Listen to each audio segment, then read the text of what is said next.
Alright then, moving on. Question number 10 here. This question's asking us to find a relative maximum and a minimum of a function. Where you got to start here is certainly you got to graph it first, so that way we can actually ballpark where those relative maximums and minimums actually are. So your first step on this problem, ladies and gentlemen, type that into your graphing calculator. X to the third plus 6x squared minus 36x. As you can see, I've already done it. X to the third plus 6x squared minus 36x. Let's just double check, make sure. Yeah, okay. So hit graph. Okay, so now you get this graph that doesn't look like much, but trust me, what happened here is the graph, you can see it increased, decreased to 0 somewhere right there, and then started to increase again and went through right there. Okay, so if you're trying to find a relative maximum or a minimum, pretty simple button combo you have to press here. First move.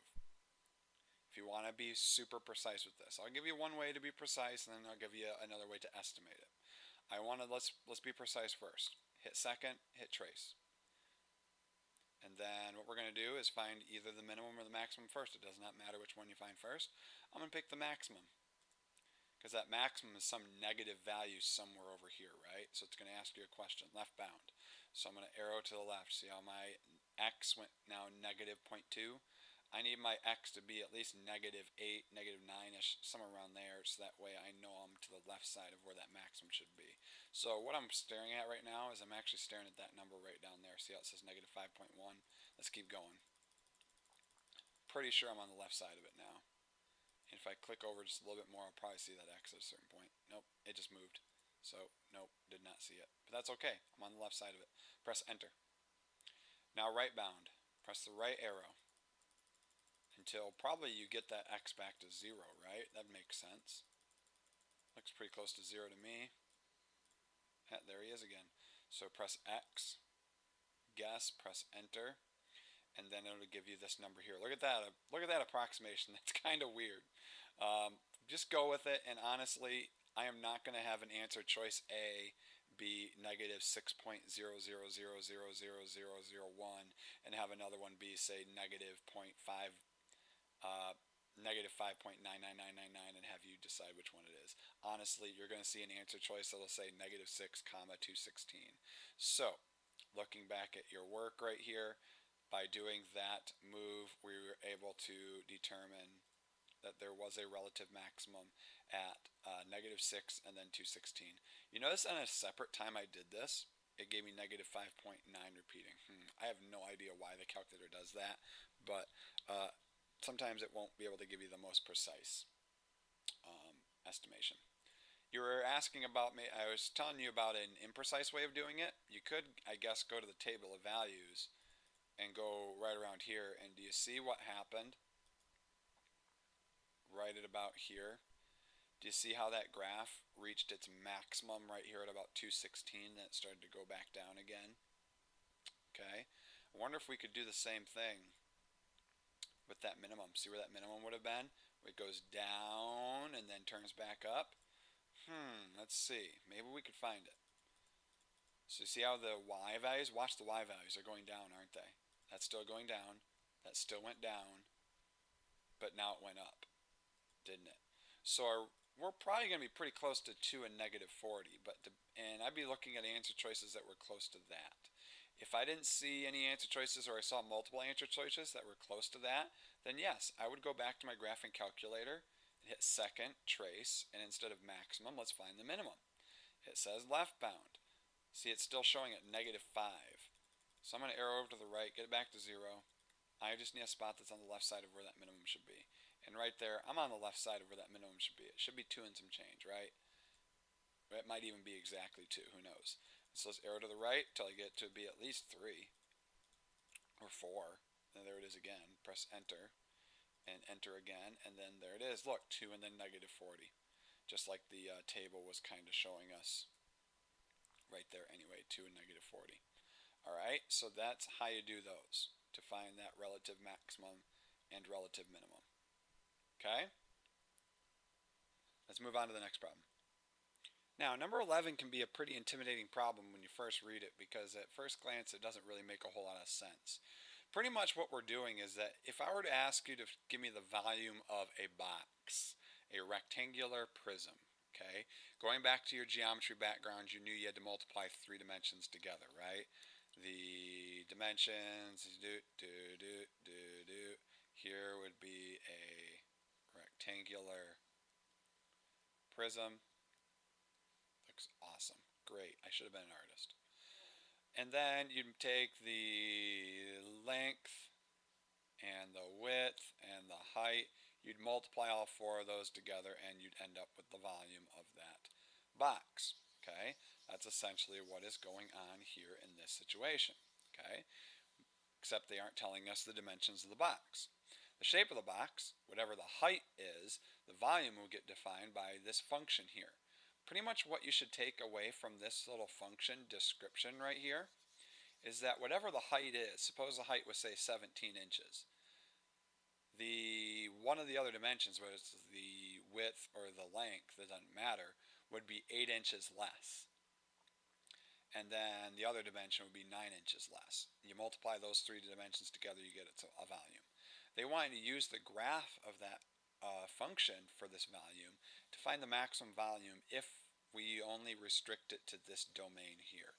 That domain part tends to confuse students, but actually this makes it really easy. Okay? Super easy. Let me show you why. The first step would be you typing in the function x times x minus 8 times x minus 9. And of course you'll get a graph for that. Now when they give you that domain, let me standardize the viewing window there, there we go. Once they give you the domain restriction of it being only from 0 to 9, what they are trying to do is they say, hey, you're only allowed to look to find the maximum height by only looking at x values, or I'm sorry, h values, height values, as long as they're anywhere from 1 to 8. Okay? So, to do that, let's go to the table of values. And as long as we stay between 0 and 9, we're looking for the highest number. So 1, if h was 1, we'd have a height of 50, we'd have a volume of 56. If it was 2, we'd have 84. And then 3 would be 90. 4, wait, it's going back down. And then when do we stop? We stop as soon as we reach 9 there. So what we want is just the highest possible value that we got right there. And it would be that number right there of 90. That's it, ladies and gentlemen.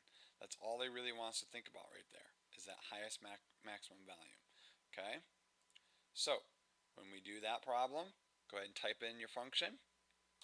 Go to your table of values. Look for the highest value.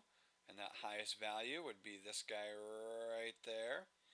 And so our answer, look at the question, it's asking us, find the maximum value and round it to the nearest cubic foot. There's us rounding it to the nearest cubic foot, 90 cubic feet. Okay, let's take a look at number 12. What are the real or imaginary solutions of this polynomial equation right here? Here's what Mr. Cook would have loved to have you do in a perfect world.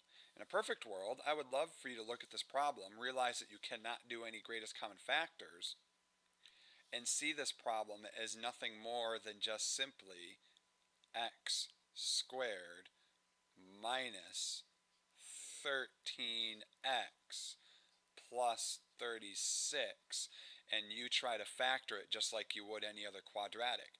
Can you come up with two numbers whose product is 36, positive 36, and their sum is negative 13? I think I can. I think you can too. I think it would be a negative 9 and a negative 4. And so when you're looking at this problem here, I want you to treat it as no different. And so you could factor this into not x minus 4 and x minus 9, but x squared minus 4 times x squared minus 9. And so then where you get to go from there is now you get to use that zero product property. You get to say, hey, x squared minus 4, you could be equal to 0. X squared minus 9, you could be equal to 0. And then we can try to solve this by adding 4 to both sides, in this case adding 9 to both sides. And then we'd end up here in both of these scenarios. Clicky, clicky. We'd end up at x squared equals 4 and x squared equals 9. We'd have to take the square root to solve.